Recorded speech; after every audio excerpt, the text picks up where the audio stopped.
Hello sports fans, welcome to Super Sports Central.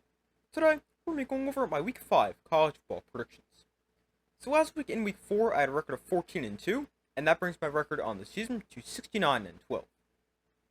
But kicking things off here in Week 5 with the two games we have on Friday, beginning with Florida State at Virginia. And this game should be pretty good. Florida State, they've looked good so far as they're 3-0, and Virginia's also been pretty good as they're 3-1. And the offense for Virginia has been a big reason why they've played well, as they're averaging 45.5 points per game, and they've scored at least 31 points in every game so far. But the Virginia offense, they get a very tough test this week, as they face a Florida State defense that is playing really well, allowing just 10 points per game. Now, on the flip side, the Florida State offense has also looked good, as they're actually the best offense in the country, scoring 58 points per game. And Florida State, they've also run the ball extremely effectively, as they're second best in the country, with 363 rushing yards per game. And the Florida State offense, they face a Virginia defense that has been okay, allowing about 20 points per game, and they have been pretty good against the run, allowing 100 rushing yards per game, although the one time they did face a team who actually has a good offense in NC State, they allowed over 200 yards on the ground.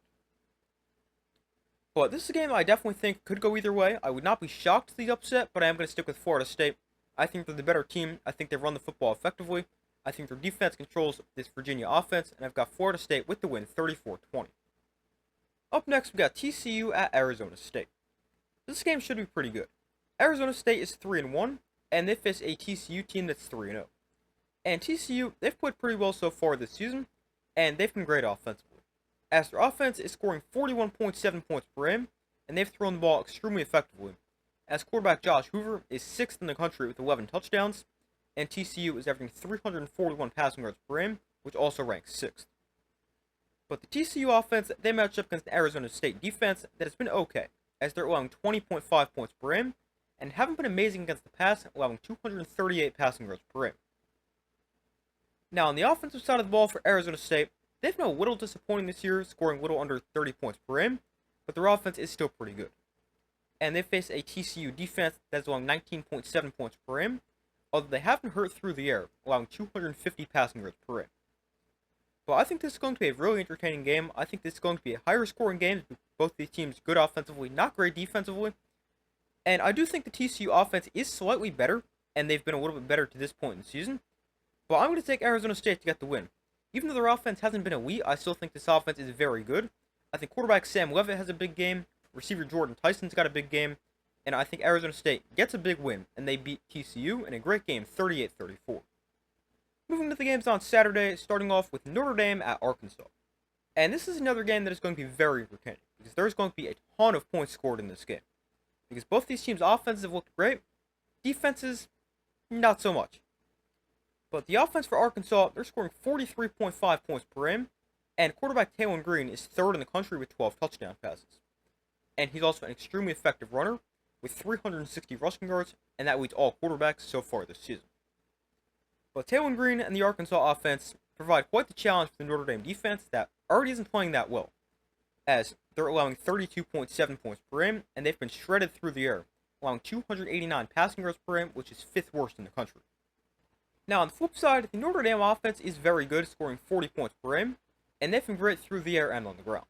And I think Notre Dame has another good offensive game, because they face an Arkansas defense that isn't very good. As on the season, Arkansas is allowing 23.5 points per game. And that's not terrible, but that also includes their first two games against Alabama A&M and Arkansas State. But when they play teams who actually have offenses, they have not been good, as they allowed 41 points against Ole Miss and 32 points last week to Memphis, and they lost both those games. But this game can definitely go either way, and I think this game is going to be an absolute shootout. Now, as a Notre Dame fan, I'm not too confident Notre Dame will get the win, but I'm going to take them here in this game. So I think their offense is a little bit better, and I think they can simply outscore Arkansas, but I also think their defense is a little bit better. And I just think Notre Dame is the better overall team. An upset's not out of the question, but I've got Notre Dame in a shootout, 42-27. Up next, we have Georgia Tech at Wake Forest. So Georgia Tech, they've looked good so far this year as they're 4-0, and Wake Forest is 2-1, although their wins have come against Kennesaw State and Western Carolina. But the offense for Georgia Tech, they've played really well. They're scoring 38.8 points per game, and their run game is great, with about 250 rushing yards per game. And they face a Wake Forest defense that's been okay, allowing 17.7 points per game, although when they played NC State a couple weeks ago, They allowed 34 points and over 200 yards on the ground. Now, the offense for Wake Forest isn't great. They're scoring just 25.3 points per game, and they now face a good Georgia Tech defense that's allowing under 20 points per game. But I've got Georgia Tech with the win here. They're the much better team overall. I think they'll run the football effectively, and I've got Georgia Tech pretty easily, 34-13. Up next, we have USC at Illinois. And this is another interesting game. USC, they've played well so far this year as they're 3-0, and Illinois did look good up until last week, where they got destroyed 63-10 against Indiana. And in that game, the Illinois defense was terrible, obviously allowing 63 points. And because of that, I really worry about the Illinois defense this week, because they face a USC offense that is 5th best in the country, scoring an average of 52.5 points per game. And USC, they've been great throwing the ball, as quarterback Jaden Mayava is 6th in the country in passing yards.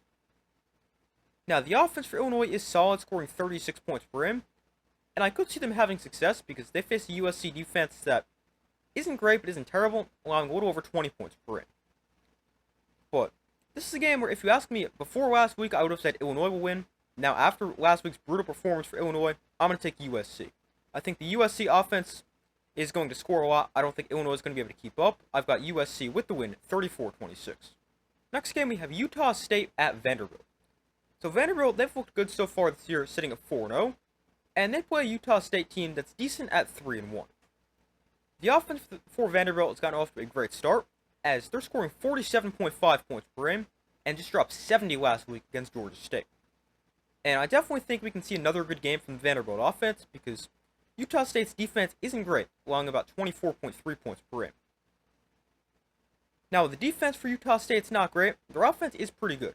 Quarterback Bryson Barnes has had 14 total touchdowns in their first 4 games, and they're scoring about 37 points per game. Although they do get a tough matchup because Vanderbilt is great defensively, allowing under 13 points per game. But this is a game that I definitely think could be close for a while, but I think Vanderbilt is the better team. They're home, and eventually they pull away, and I've got them winning by a score of 38-17. Moving on, we have Ohio State at Washington.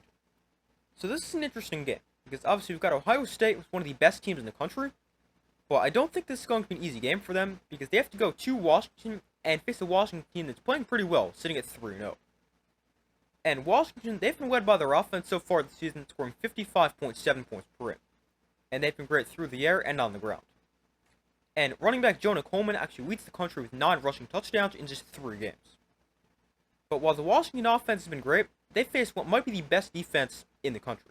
As Ohio State, they haven't allowed more than 9 points in a game this season, and they're the number 1 scoring defense, allowing just 5.3 points per game. Now, on the flip side, the Ohio State offense is also pretty good, as they're scoring 40.3 points per game, and quarterback Julian Sain has really started to play well, with over 300 yards in each of his last 2 games. And the Ohio State offense, they face a Washington defense that's not terrible, allowing 18.3 points per game, but that's also not great when you consider that they haven't really played a team with a good offense. But this is a game where I can definitely see the upset happening. I do like this Washington team quite a bit, and I do think they're a little underrated, but I'm going to take Ohio State to get the win. I just think they're on another level here. I think their offense continues to play well. I think their defense contains a good Washington offense, and I've got Ohio State with the win by a score of 30-16. Up next, we have LSU at Ole Miss, and this is another great game we have this week. And both these teams have played pretty well so far this year, as they're 4-0. But this is a really interesting matchup, as we have a great Ole Miss offense against a great LSU defense. On the offensive side for Ole Miss, they're going to be starting Trinidad Chambliss at quarterback for the 3rd straight game, and in his previous 2 starts, he's been great for Ole Miss, as he's thrown for at least 300 yards in both his starts, and in his 2 starts combined, he's run for 174 yards. But Chambliss and the Ole Miss offense, they face a great LSU defense that is allowing just 9.3 points per game. Now, on the flip side, the LSU offense should be good, they just haven't really played like it yet this season, as they're scoring just 29 points per game. And that number doesn't seem terrible, but it's actually inflated because they scored 56 last week against an FCS team. But their number against FBS competition is just 20 points per game, and that definitely isn't great. Now, a big problem for the LSU offense this season has been running the football, as they're averaging just 116 yards per game on the ground. And on top of their struggles running the football, they're now going to be without their leading rusher, Caden Durham, who's out for this game with an ankle injury. So I definitely think LSU might need to rely a lot on Garrett Nussmeier. But the LSU offense, they face an Ole Miss defense that is pretty solid, allowing 18.8 points per game. But this is another game that can definitely go their way, and it's really tough to predict because it's strength for strength with the Ole Miss offense and the LSU defense. But I have Ole Miss getting the win. Trinidad Chambliss has been great for Ole Miss. I think he continues to make some big plays both as a passer and as a runner. And I think he leads his offense to find success against a tough defense. And I think the Ole Miss defense is going to contain an LSU offense that hasn't been too great. So I'm going to take Ole Miss to get the win in a good close game, 27-21. And that would also follow the recent trend in this series, with the home team winning the last 5 games. But I've got Ole Miss in a close one, 27-21. Next game we have Texas A&M hosting Auburn. So Auburn's coming off their first loss this season as they lost to Oklahoma, and Texas Tech is coming in off a bye after their big win over Notre Dame. But the offense for Texas A&M, they've been great so far this season, scoring 42.3 points per game. And their passing offense has been great, as they're averaging 323 passing yards per game. And a big reason why is receiver Mario Craver, who's third in the country with 443 receiving yards. But this A&M offense matches up against an Auburn defense that is pretty solid, allowing 16 points per game, although they have struggled against the pass, and they just allowed 271 passing yards to Oklahoma last week. Now, on the offensive side of the ball for Auburn, they're pretty solid, scoring 32 points per game, and I could see them having a big game because the A&M defense hasn't been great, allowing 28.7 points a game. But this is another game that can definitely go their way, but I've got Texas A&M getting the win. They're the better overall team, they're at home, it's a very tough place to play, and I've got Texas A&M getting the win. I think they continue to throw the ball well, and Texas A&M wins by a score of 30-20. Moving on, we have Indiana at Iowa. So Indiana's coming off a huge win over Illinois, as they won 63-10, and they're now 4-0. But they get a pretty tough test as they face an Iowa team who's 3-1. But Indiana, they were great last week offensively, putting up 63 points, and after that performance, their offense is now third in the country with an average of 54.8 points per game. And it seems like their offense is getting better and better each week. But the Indiana offense, they get a tough test this week as they face an Iowa defense that is always good, and that is true once again, as they're allowing just 14.5 points per game. Now, on the flip side, the Iowa offense isn't great, although they did score 38 points last week against Rutgers, so maybe they can keep that going. But they also face an Indiana defense that is 5th nationally, allowing just 8.3 points per game. But this is a game that could be pretty interesting, especially if Iowa can keep this game low scoring. And I think they could do that for the first half, but I just think this Indiana offense is too good, and eventually they'll be able to score, and Iowa won't be able to keep up. I've got Indiana with the win by a score of 34-13. Moving on, we have Tennessee at Mississippi State. This is another interesting game, because this could be a tricky game for Tennessee, because it's their first road game this season, and they face a Mississippi State team that's actually played pretty well so far this year, as they're 4-0. And they've already beaten a top 25 team when they beat Arizona State. But this is an interesting matchup. On the offensive side of the ball for Mississippi State, they've been good, scoring 40 points per game, and they've been great on the ground with over 200 yards per game. But they now match up against a Tennessee defense that is great against the run, allowing just 93 rushing yards per contest. Although Tennessee, they have given up some points, allowing 27.8 points per game, although I would more attribute that to they actually played teams with good offenses as opposed to their defense being bad. Then on the flip side, the Tennessee offense is great, scoring 53.5 points per game, and their pass game is one of the best in college football, as they're averaging 337 passing yards per game. But the Tennessee offense, they face a Mississippi State defense that has been great, allowing just 11.8 points per game, and they've been really good against the pass, allowing 130 passing yards per game. But this is a really interesting game, and I would not be shocked to the upside. I definitely think it's possible that we see Mississippi State beat another top 25 team, but I'm going to take Tennessee to get the win. I just trust their offense too much, and I think they'll have a good game, even against a tough defense. And I just think they're the better overall team. I've got Tennessee 27-20, but an upset is definitely possible. Up next, we have Arizona at Iowa State. This is another game that's pretty interesting, because Iowa State, they've played well so far this year as they're 4-0, and they face an Arizona team that's also been pretty good as they're 3-0. Now, the offense for Arizona, they've been pretty good, scoring 37 points per game, but they get a tough matchup as they face an Iowa State defense that is allowing just 14.3 points per game. And then on the flip side, the Iowa State offense has been pretty good, scoring about 30 points per game, but they face an Arizona defense that has gotten off to a great start, allowing just 8.7 points per game. But I'm going to take Iowa State to get the win here. I think this game is going to be a lower scoring game because both these teams are great defensively, But I'm going to take Iowa State. I trust them more. I trust their defense. I think they're the better overall team. Plus, they're at home. I've got Iowa State 24-19. Moving on, we have Oregon at Penn State. And we will have a live watch party for this game that will start at about 7:30 Eastern Time on Saturday, so I hope to see you guys there. Well, this game should be a great game, and it's a rematch of the Big Ten Championship game from last season. And once again, these two teams look like they're two of the three best teams in the conference. As Oregon, they're 4-0, and Penn State, they're 3-0. But this is a huge game and a really good matchup. On the offensive side of the ball for Oregon, they've played really well, scoring 50.8 points per game. And they've been very balanced, and they've been great through the air and on the ground.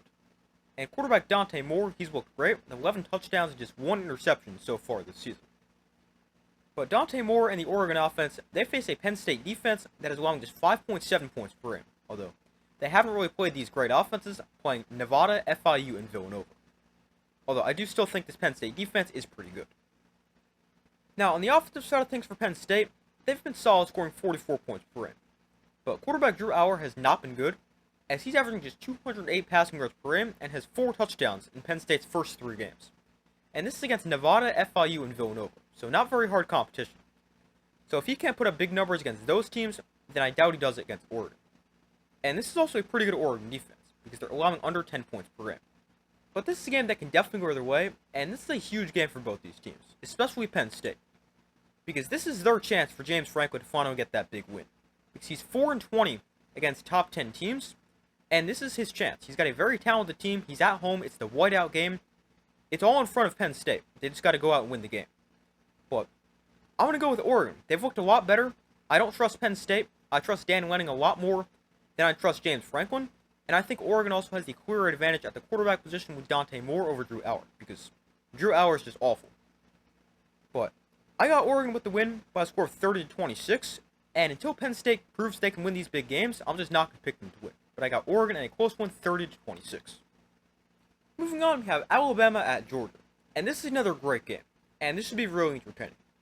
Because Alabama, they're 2-1, and they've looked really good since they lost to Florida State. And Georgia, they're 3-0, and they've been playing well. But this is a great matchup. The offense for Alabama is scoring 42.7 points per game, and they've thrown the ball really well, with over 300 passing yards per game. And then they'll face a Georgia defense that is allowing 18 points per game. And they've been good, but not great. Now, on the flip side, the Georgia offense has also been good, as they're scoring 39 points per game, and they've been very balanced, with 261 yards per game through the air, and 209 yards per game on the ground. But this Georgia offense, they face an Alabama defense that is allowing 15 points per game and just 108 passing yards per game, although their run defense can be a little bit better. But this is another really good game, and a game that's really tough to predict.